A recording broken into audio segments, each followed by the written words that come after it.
Hola, ¿cómo están?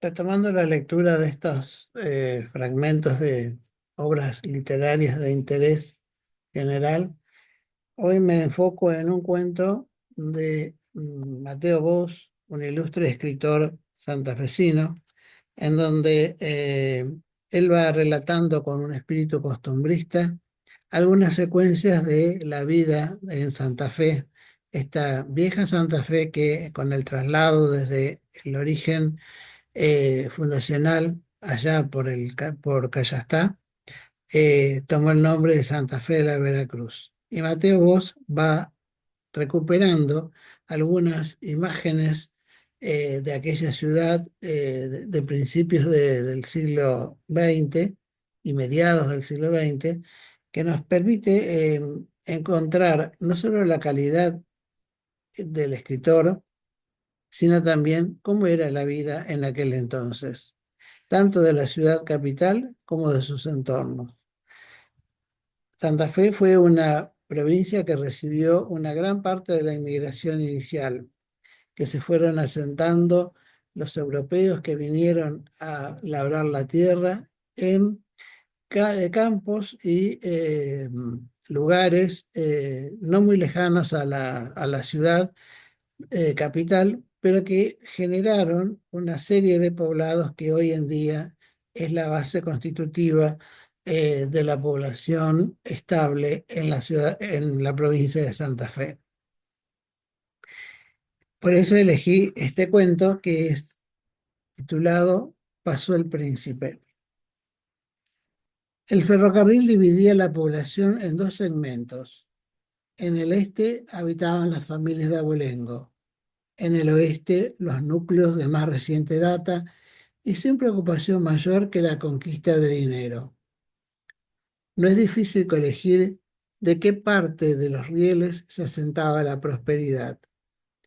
El este tenía la iglesia, el juzgado de paz, la comisión de fomento y las casas viejas. El oeste, los mejores almacenes, un cine moderno, un bazar alemán, una agencia del Banco de la Nación y numerosas viviendas pintadas al aceite. Durante largos años, solo del este salieron los funcionarios locales. Ahora pertenecían al oeste el presidente de la comuna, el subcomisario y el juez de paz. Y hasta de allí era oriundo el senador del departamento. El este se fundó en 1860. Los pobladores del oeste arribaron en el 95, a raíz de inaugurarse la vía del ferrocarril. El este miraba con desdén los advenedizos del oeste, colonos sin tradición y recios para el trabajo. Ese desdén se trastocó luego en una aguda rivalidad. El oeste se incautó de la Comisión de Fomento. El acontecimiento histórico se produjo en 1915. Los desalojados los consideraron algo similar en trascendencia y efectos a la Revolución Francesa. Pero no ocurrió otra catástrofe que la privación que sufrieron los antiguos administradores de los bienes públicos. La situación no excedió, sin embargo, de un lustro. Otras elecciones equilibraron las influencias desafiantes. A la sazón, el este admitía como fatalidad inevitable el predicamento del oeste.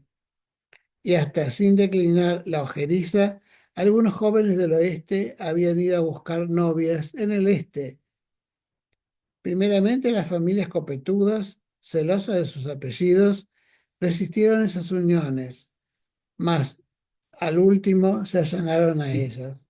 Matrimonios de amor, disculparon sin confesar que los hijos de los inmigrantes del 95 resultaban a la postre de retorno de Rosario con sus diplomas de farmacéuticos o de peritos industriales, mejor promesa de buenos consortes que los muchachos del este, un tanto escépticos y demasiado amantes de los copetines y de la ociosidad. Emplazado el pueblo en una zona agrícola, todos medraban con la agricultura.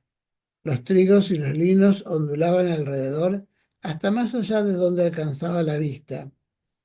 Lentamente, los chacareros del oeste se iban apoderando de las chacras del este.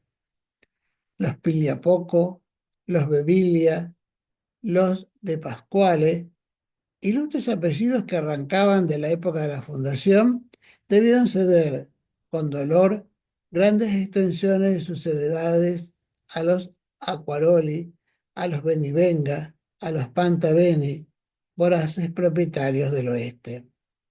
Y recordar que los Pantaveni, los Benivenga y los Acquaroli fueron en días no tan remotos peones de servicio de los de Pascuale, los Bevilia y los Pigliapoco.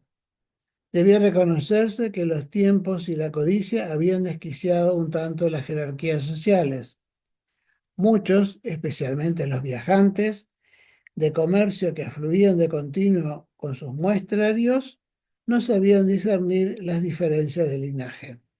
Para ellos era lo mismo, y se había distancia, un Pigliapoco que un Benivenga. Por donde los del este no habían cedido un ápice a sus vecinos de Allende los Rieles, eran el fútbol. El 11 del este jamás fue vencido por el 11 del oeste. En el peor de los casos, llegaban a empatar. La Copa Benivenga y la Copa Acquaroli, que todos los años se disputaban con ardimento a puntapiés y testerazos, eran trofeos poseídos por los equipos, por el equipo del este. Las niñas de las dos zonas asistían a los partidos congregándose en grupos separados y si una familia del este intimaba con la familia del oeste, juzgábase esas ocurrencias a modo de una originalidad de deplorable gusto. Por esos tiempos se anunció que a fines de la semana venidera pasaría en viaje a Chile Humberto de Saboya, príncipe del Piemonte. La noticia devoró todas las conversaciones y pensamientos. Era menester organizar una acogida estruendosa al futuro monarca. Había que echar al resto, a imitación de lo que, en analogía de circunstancias, realizaban las grandes ciudades comprendidas en el itinerario del príncipe. La comisión de fomento fue convocada precipitadamente, en vista a que no se constituía, desde luego, un episodio vulgar. Más probable y menos sensacional era el pasaje de un cometa por el cenit que el de un vástago de sangre real por un pueblo. Pero las deliberaciones de la corporación municipal se aborrascaron de improviso a causa de la designación de la Junta Central de Festejo. Los ediles del Este pretendían que la Junta se integrara con lo más selecto del pueblo, vale decir, con habitantes de ese lado de los rieles. ¿Qué pensaría el pobre príncipe si el homenaje lo presidía una Benivenga, un Pantaveni, una Quaroli u otra gente ordinaria por el estilo? El asunto era muy delicado. A la exclusión se oponían tenazmente los ediles del oeste. Era una época de democracia. Todas las fuerzas vivas de la localidad debían estar representadas en esos actos. Se articularon diversas frases de subido color.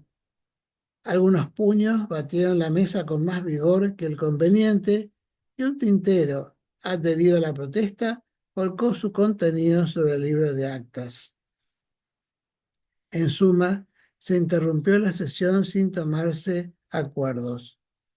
Los ediles del Este resolvieron, con ademanes iracundos, no volver a reunirse. Ausente la acción oficial, la organización de los festejos la afrontó la iniciativa privada.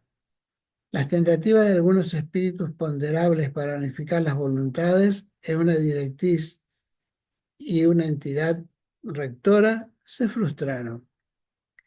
Los aludidos espíritus ponderables cruzaron repetidamente los rieles y vista la inutilidad de sus idas y venidas y la tosudez de sus convecinos, se pusieron las manos en la cabeza para exclamar con adecuada inflexión de voz: que todo se lo lleve el diablo. A despecho de la tremenda imprecación, el diablo no se llevó nada, y en lugar de una comisión se crearon dos prohibidas entre ambas todo género de comunicación. Veríamos cuál se habría de desplegar más boatos. Unos y otros meditaron secretamente, y los medios eficaces para monopolizar la atención y la admiración del primogénito de Víctor Manuel. La espléndida cosecha en flor, que con su espectáculo recreaba los ojos y los espíritus, inducía a no reparar en erogaciones, con tal de dar al programa de fiestas extraordinaria lucidez. Las damas de los dos puntos cardinales movieron afanosamente los catálogos de las grandes tiendas metropolitanas para formular sus pedidos, con la urgencia dictada por el caso. Cada una de las comisiones contrató en Rosario una banda de música y centenares de bombas de ruido. Se encargaron copiosas provisiones de flores, y un calígrafo de la capital se esmeró en la composición alegórica de un pergamino que, para para memoria imperecedera, los vecinos del oeste entregarían al ilustre viajero. Los niños ensayaban tenazmente canciones corales alusivas a las circunstancias. Asimismo, el orador más elocuente de cada una de las partes urdía los oráculos líricos para ofrendarlos al heredero del trono y a su séquito. Fueron estos, en la población, días agitados. Suspendióse toda labor habitual para no ocuparse de la Junta asunto alguno que no se relacionara con la visita regia. Las muchachas casaderas eran quienes más vivamente sentían la comezón de ver el príncipe, acaso el único príncipe que vería en su vida, y proyectaban los estilos que usarían en el minuto culminante de la presentación, y acaso lo recóndito de sus corazones anidaba la secreta esperanza de impresionar inolvidablemente a su Alteza. Vamos a hacer un pequeño paréntesis y retomamos con la lectura de Pasó el Príncipe.